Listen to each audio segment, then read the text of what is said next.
When I started collecting the antique singing bowls in the 1990s, it was because they do something special. The antique singing bowls impart a feeling and an experience that's unlike any other instrument in the world, even the other types of singing bowls. Now, lately, I've noticed people are very caught up with the idea of frequency.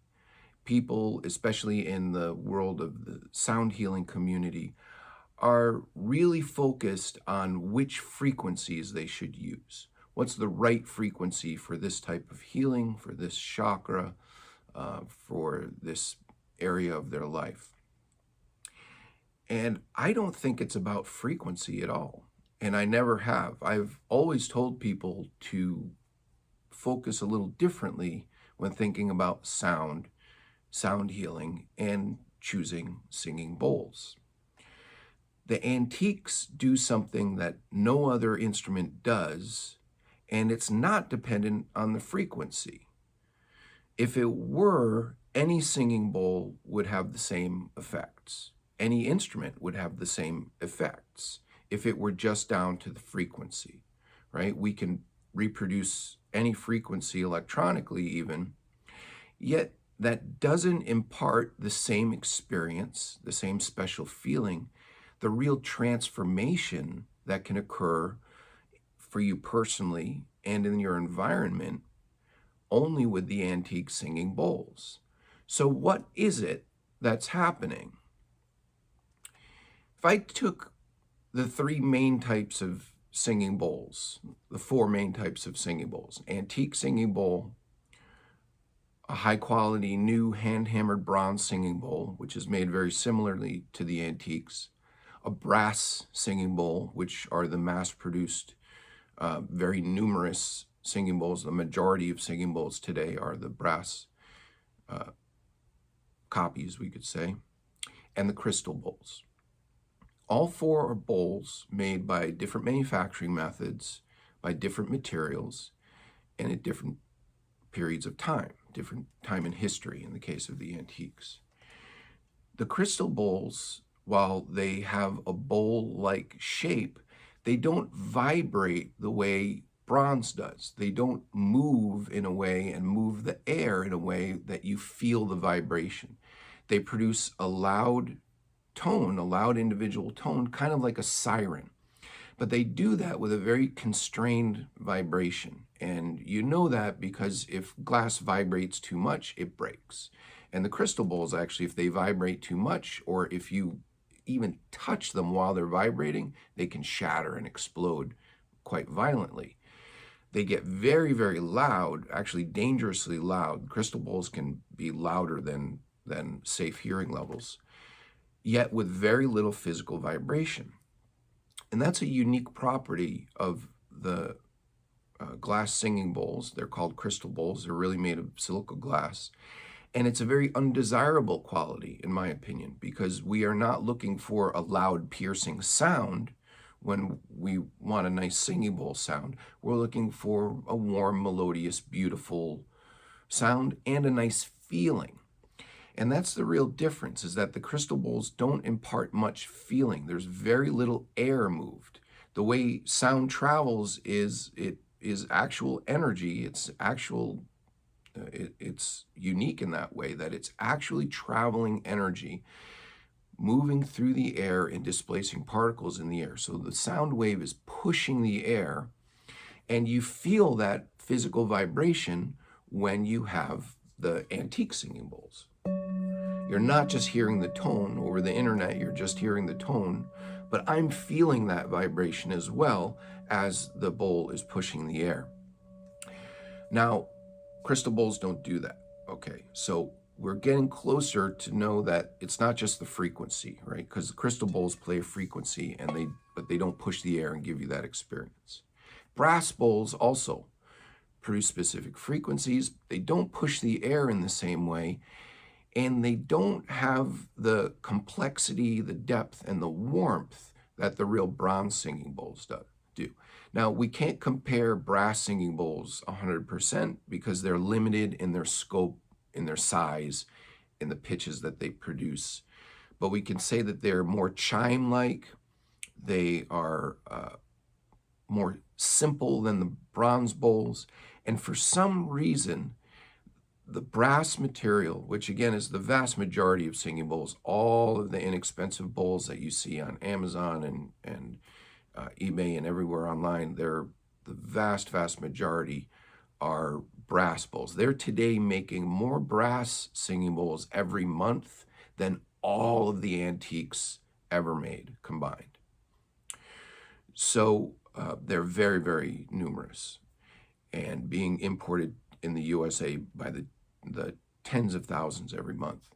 So they don't do the same thing. They don't push the air the way the bronze bowls do, and they lack the complexity of tone, the harmonic overtones that are part of what make the singing bowl sound authentic.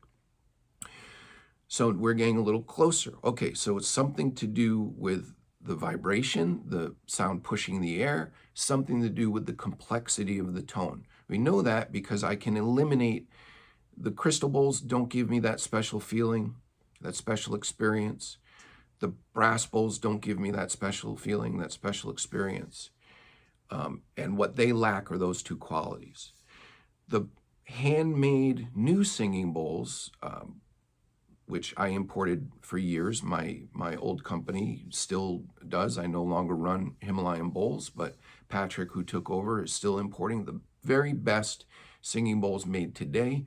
They're made very similarly to an 18th or 19th century antique, the late period antiques. If you follow my work and understand the difference between the early and the late bowls, the new singing bowls made from bronze are made with the same bronze, the same ratio of metal, the same heating technique, the same hammering techniques. Basically, the hammering is actually a little bit different today. They rather reinvented it, but it's very similar to a late period antique. Yet, and they push the air, they have the complexity of tone, so they have the qualities that the crystal and the brass bowls are missing, yet they still don't impart that special feeling. So why is that? Why is it that a new bronze singing bowl doesn't lead to the same transformational experience that an antique singing bowl does? It has the complexity of the harmonic overtones. You can get them really nicely tuned. You know, if you hand select them the way I did, you still can get a really nice tuning. Yet they lack the warmth of the real antiques, and they lack this unusual transformational power. When I first started collecting the antiques, I was still in my 20s. And at that time, I was teaching university, and I taught at two different schools. I was teaching undergraduate and graduate school. And I had a pretty busy day. I was gone early in the morning, and I came home pretty late. And when I got home at night, I was living at that time in San Francisco in a really great place. It was a little cottage, a little tiny square, as cottagey as cottage can be. It was just enough room for one person, made out of all redwood. It was from the 19th century, built entirely out of redwood with oak floors, right? All wood. And when I collected the bowls, this whole place would vibrate, especially when my collection got big. And the whole half the living room was devoted to the bowls. And the whole place would really vibrate. You could really feel it in there. So once I started collecting them, and I would go off and teach all day, and I would come home, and I noticed I walked through the front door, and wow, it just felt amazing in there. It felt like I had walked into an amazing garden, a sacred temple, a wonderful open-air museum, something that was really clear and open and fresh, yet had this quality of the peaceful calm that you feel in a sacred space, in an old museum, in an old church, where you're surrounded with antiquities and with wonderful art in a quiet environment. Now, I've written other places, and I'll talk more in the future about why I think that is, and I think it is due. I think you can define it by physics. For me, I don't see much difference between religion and physics, spirituality and science. the way a lot of people do, and I'll talk about that more in the future as well. I think there are real explanations for these things that you can describe with physics and with real world terms, yet that doesn't take away from the spiritual and religious significance. So I believe there is a vibrational explanation, in other words, that doesn't take away from the fact that other kinds of vibrations don't do the same thing. So again, it's not the frequency, it's not just pushing the air. What these things are pushing, what they're communicating is different. It's different. And maybe that can be narrowed down to physics as well, because the archaeological metallurgists that I worked with at Oxford, for example, explained it to me like this, that a new singing bowl, the metal is still moving. The molecules are still agitated from being heated and hammered that violently, that they are literally still moving for years and years and years at a microscopic level, a molecular level. Those metal molecules are still vibrating and in an unstable state. The older the metal gets, the more calm it becomes. The molecules become less agitated and becomes closer to what the scientists called a metastable state, where the structure of the molecules get more closely enmeshed. The material essentially becomes more brittle and smooth, less volatile, less movement happening on that very small scale. And that may be enough to result in that smoother, more mellow, different kind of sound. So perhaps that's all it is. Perhaps the difference is simply the physical changes that the metal goes through over time. And it takes at least 100 years before you even start to get that. You don't even start to get that special transformational, mellow, warm, wonderful quality for 100 years, and it doesn't fully manifest for 300 to 400 years. That's why the 17th, 16th century bowls are the best. They're the most finely crafted, and they've also gone through enough of the aging process for this difference to become apparent. However, maybe that's not the whole explanation, and I can't really say. I can't really say if it's simply the aging of the metal or if there's something more mysterious happening. I tend to think there's something more mysterious happening because of my own spiritual experiences with the bowls and in other places without the bowls, to know that there's more to life, more to reality than we are aware of and that we know and that we can even really understand. So while we have explained a lot about the universe and while we understand a lot about how things work, there's an awful lot still that's way beyond us, right? We all know that there's so much out there and there's so much that's beyond us. And what I do know is that when you work with the real antiques, like this beautiful little gem body, you will have such a different experience from any other type of singing bowl, any other type of musical instrument, any other type of sound healing experience, any recorded experience, anything other than working with your own voice. Actually, the voice, I started out as a voice teacher. The voice is the only other instrument that will give you the level of transformation that you get with the real antique singing bowls. They do something that's really special, that's really different. It's instantly relaxing, it's instantly calming, it engages you in a way, it makes people smile, it makes them think, it makes them let go of excess tension, let go of anxiety to move forward in their lives. It's actually really transformational for many, many people, myself included, to work with the real antique singing bowls. You don't get that with crystal bowls. You don't get it with the cheap brass bowls that you get for $30 on Amazon. You don't get it even with the best handmade singing bowls that are made today, these ones with the beautiful engravings, the ones that they're calling full moon bowls, the ones that they're telling you are made of 7 metals. Any of these, they're telling a lot of selling stories, and they are ignoring the fact that They just don't do what the antiques do. These are the only instruments that have what I call the mojo. They have the real antique mojo. So just like walking into a temple or church, um, or a great museum with wonderful antiques, with wonderful works of art, there's something palpable. There's something you can feel. There's something different that is a presence that these have. Now, in Nepal, they'll tell you that they're animated, right? That there's a spirit, that they still have an animistic belief system. So they believe that basically everything from, stones to clouds in the sky to everything in between has life force, right? Is animated with some life spirit. And that may be close to the truth as well, that these things are carrying their own sort of life force, their own timeline through history. They're carrying something forward through time that we don't understand. And that's the conclusion that I can reach today, is that these bowls are carrying something through time. They are moving through time themselves. Just like people mature and become more wise, there's something that's happening on a molecular level. There's something that's happening on an energetic level. There's something that's happening on a vibrational level.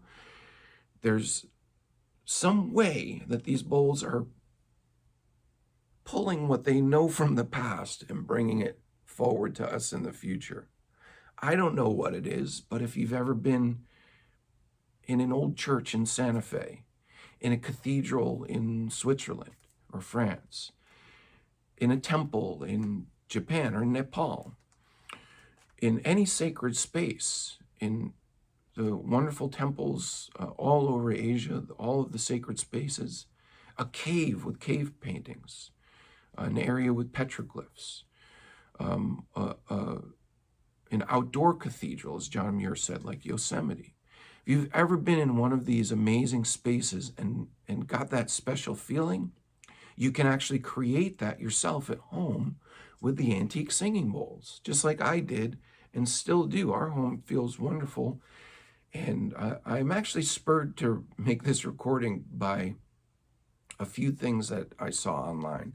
One was a photo that a customer sent me of their antique singing bowl collection. They've collected, I think, about 20 pieces from me and arranged them beautifully in their living room. And just looking at that picture, I could see what a peaceful, wonderful, homey space this was and how it must be enhanced with the vibrations and the presence of the antique bowls there.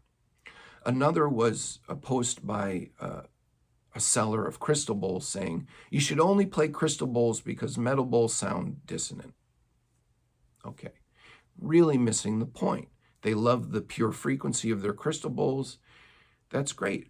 However, that doesn't really do much for you. You get a pure tone, you can get that anywhere. Like I said, you can get that from a fire truck siren, from your car horn. It doesn't do the same thing. It just doesn't. It's not about having a pure frequency.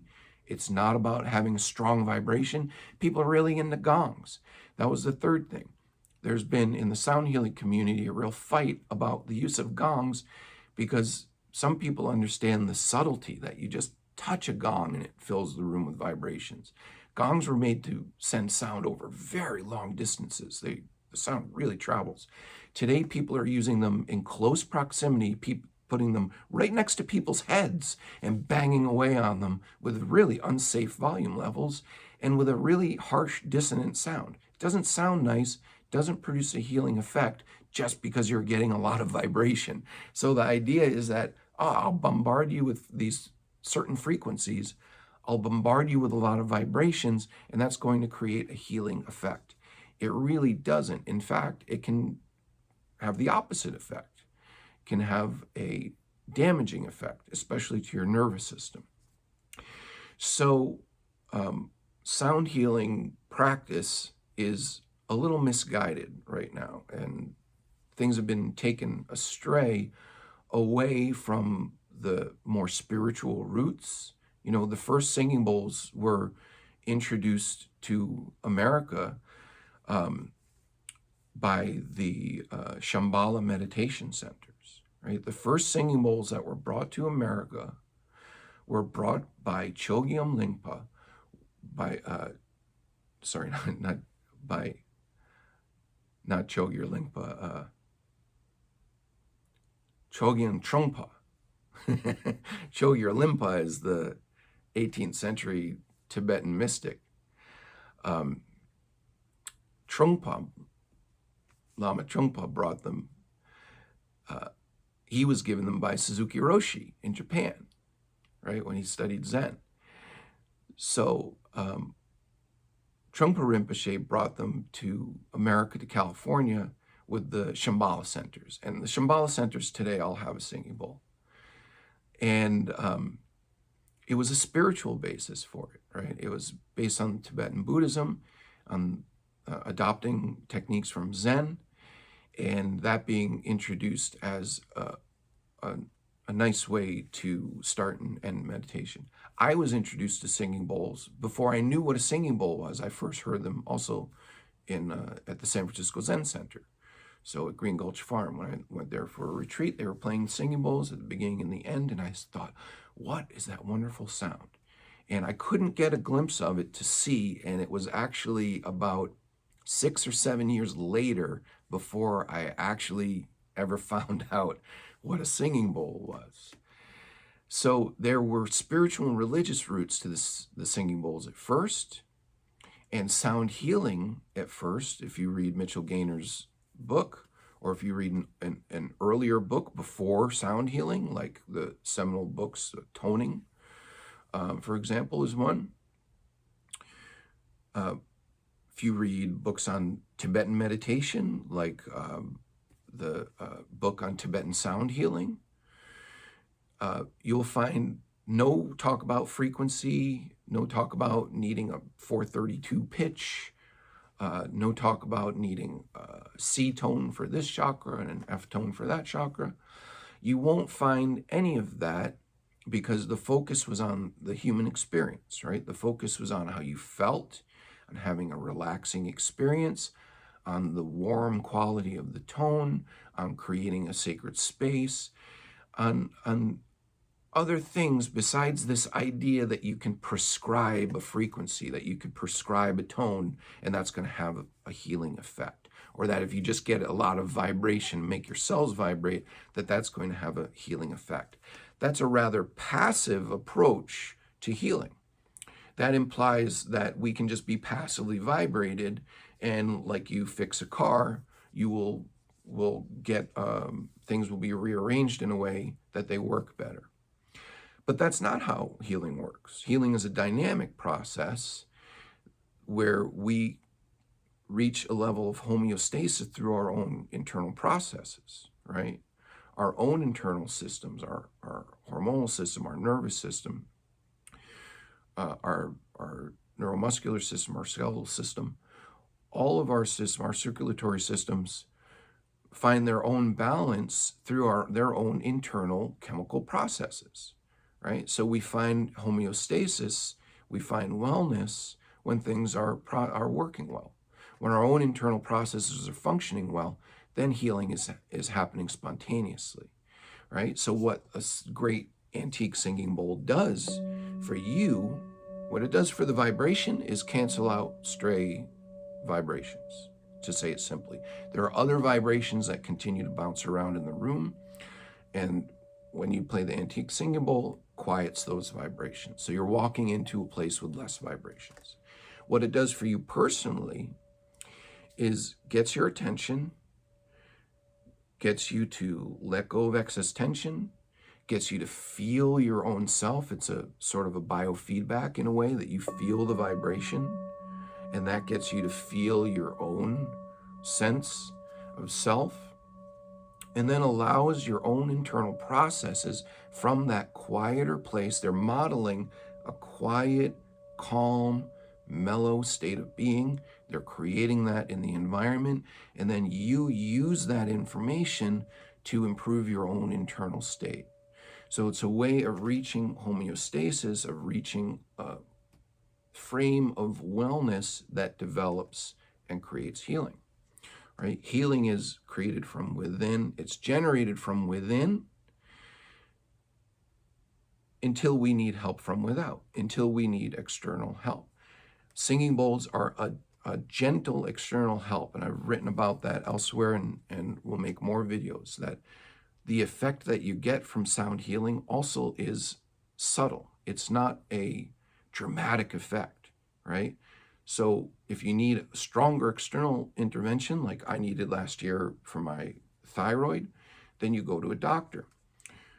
When you are looking to enhance your own wellness, then you can turn to the things that we know enhance wellness: art and music, gardening, singing bowls, exercise, right? These are wonderful tools for self-development and for wellness and self-improvement, but they are not magic healing tools that you hear a frequency and it's going to repair your DNA.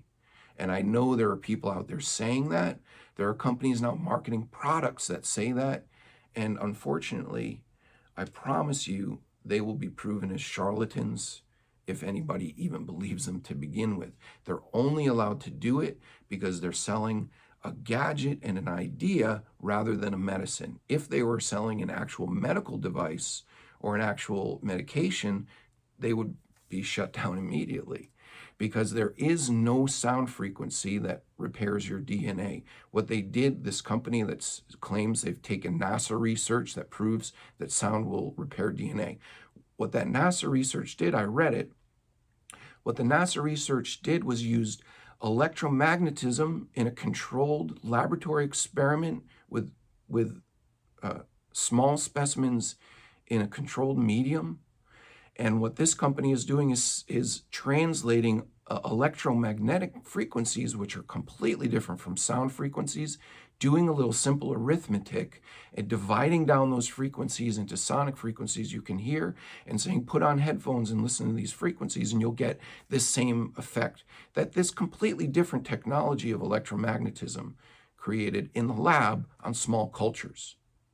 It's not going to work, and they're only able to get away with it because it's a gadget and not an actual medical device. So, hear me now, believe me later, the antique singing bowls do create magic. They do give you a spiritual connection to another world, to another time, to another place. They enhance your own life, your own well-being. They give you tools to take your own meditation practice, your own well-being, your own self-healing practice into your own hands. They instantly improve the environment that you're in, and they do so just with that wonderful sound that everyone loves. There couldn't be anything better. And I hope that my tirade about the benefits of singing bowls, the benefits of the antique singing bowl specifically, is well received, and you understand that it's with love, care, and affection that I say these things, because I want people to use the singing bowls. I just want you to use the right ones.